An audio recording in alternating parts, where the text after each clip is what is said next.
আপনারা দেখছেন হলদিবাড়ি টাইমস। জমে উঠেছে পারমেখলিগঞ্জে 7.5 হাত দীর্ঘ কালীপুজো উপলক্ষে মেলা।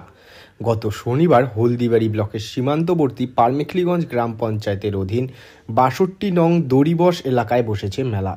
এবছর 32তম বর্ষে পদার্পণ করে। এই মেলা চলবে মঙ্গলবার পর্যন্ত। স্থানীয় বাসিন্দা তরুণ চ্যাটার্জি পিয়ারি মোহন চ্যাটার্জির পারিবারিক পুজো হলেও বর্তমানে পুজোটি পারিবারিক গণ্ডি পেরিয়ে সার্বজনীন রূপ ধারণ করেছে।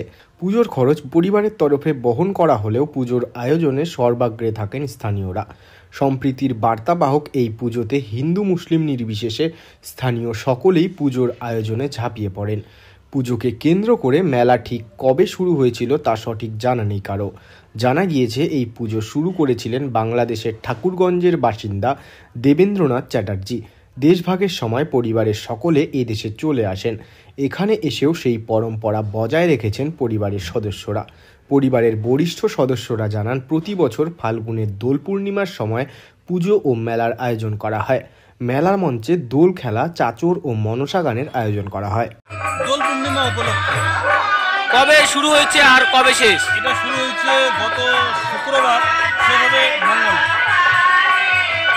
এবছর কততম বর্ষে পদার্পণ করছে? এবছর 32তম বর্ষে পদার্পণ করছে। জায়গাটা কোথায়? 62 নং দড়িবস পারমেখলিগঞ্জ। কোথাকার ব্যবসায়ীরা আসছে? গ্রাম হলদিবাড়ি তো আসে, এছাড়া জলপাইগুড়ি, আবার এদিকে জয় সেতুর পর এখন পারিবারিক পুজো, তাদের পারিবারিক